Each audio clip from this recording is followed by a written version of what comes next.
इन दोनों बातों पर आपकी टिप्पणी।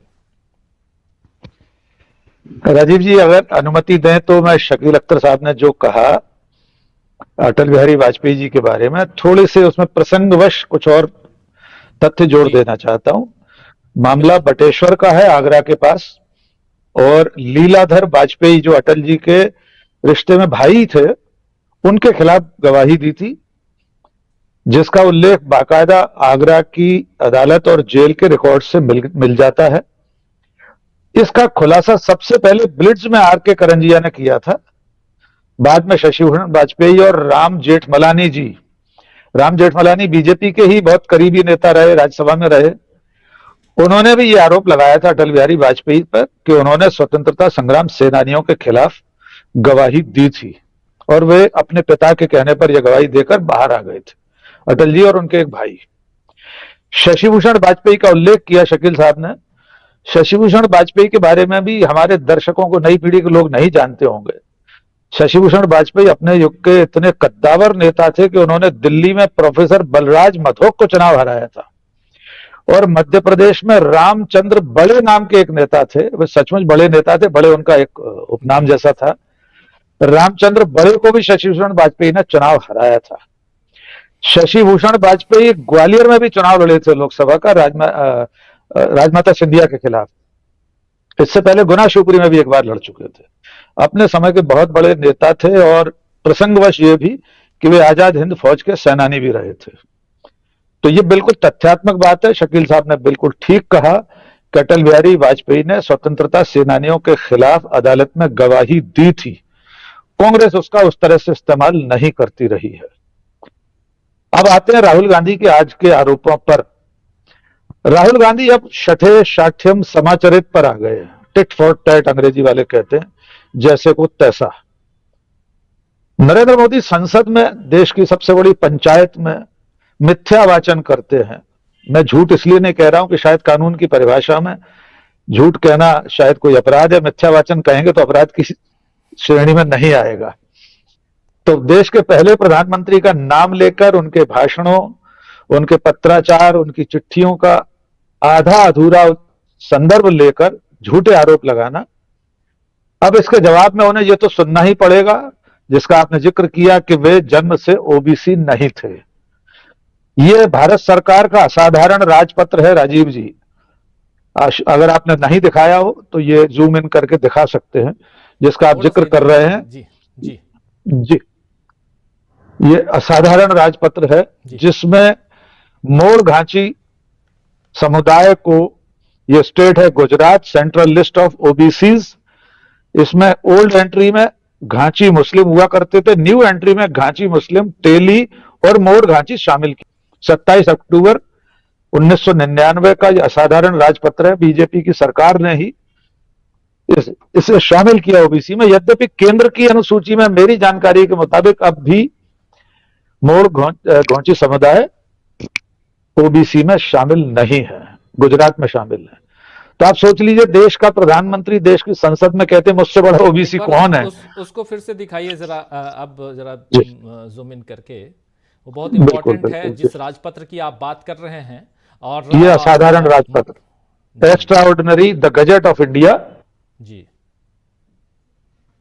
हाँ, ये थोड़ा सा इसको हम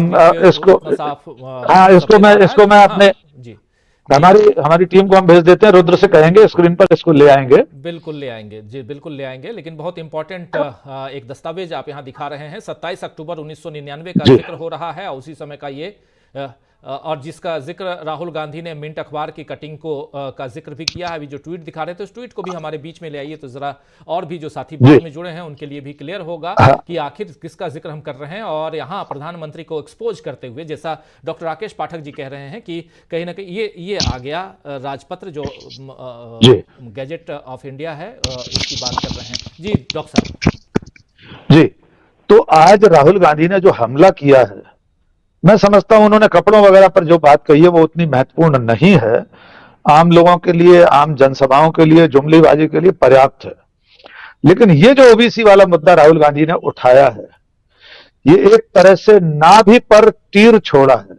सीधे जो अमृत कलश है वो मोदी की नाभि में है, अगर यूं कहा जाए। वो उनके जाति के जो मुद्दे में था, जिसको लेकर वे 2000 में ओबीसी हुए और तब से लेकर आज तक ओबीसी का राग अलापते चले आ रहे हैं। वे अपने जन्म से 50 वर्ष की आयु तक ओबीसी नहीं थे।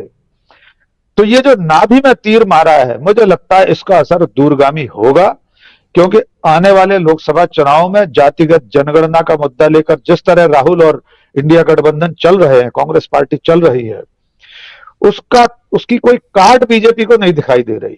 जो नीतीश कुमार ओबीसी की जनगणना कराते हैं, उसके आंकड़े पेश करते हैं, वो बीजेपी में चले जाते हैं, यानी बीजेपी के साथ खड़े हो जाते हैं एनडीए गठबंधन में।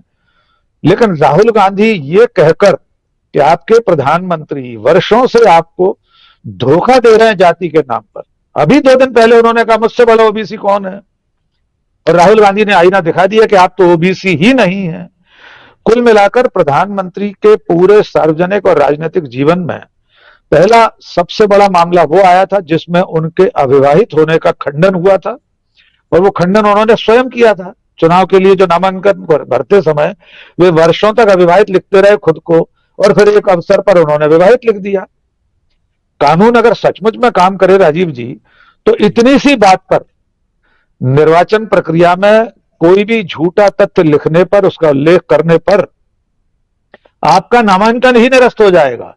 तो यानी 2014 से लेकर अभी तक का उनका प्रधानमंत्री पद, उनका चयन, लोकसभा के सदस्य के रूप में उनका निर्वाचन ही नल एंड वॉइड हो जाएगा, अगर कानून सचमुच एक दिन अपना काम करे। उनकी डिग्री संदिग्ध है, वो उस फॉन्ट में बनी है जो फॉन्ट इजाद नहीं हुआ था दुनिया में।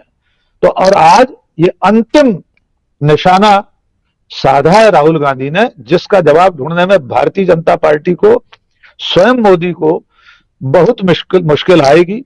देखना यह है कि कांग्रेस इस मुद्दे को लोगों तक किस तरह पहुंचा पाती है, लोगों तक ये बात पहुंचती भी है कि नहीं, और कितना असर करती है कि हमारे देश के प्रधानमंत्री का पूरा जीवन, उनके सार्वजनिक जीवन की हर बात, वे कहते हैं मैंने 35 साल भिक्षाटन किया, भीख मांगकर खाया है। उन्हीं 35 सालों में आप हॉलीवुड में यूनिवर्सल स्टूडियो के सामने फोटो खिंचवा रहे थे, उन्हीं 35 सालों में आप एफिल टावर के सामने खड़े थे, उन्हीं 35 सालों में 10 डाउनिंग स्ट्रीट के सामने खड़े थे, व्हाइट हाउस के सामने खड़े थे।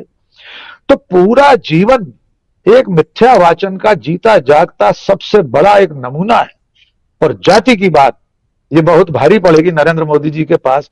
वे किसी तौर पर यह साबित नहीं कर पाएंगे कि ओबीसी की लिस्ट में इस तारीख में इस समुदाय के शामिल होने से पहले वे सामान्य थे, तब उन्होंने क्यों नहीं कहा कि वे ओबीसी है। ये बड़ी चुनौती राहुल गांधी ने पेश की है।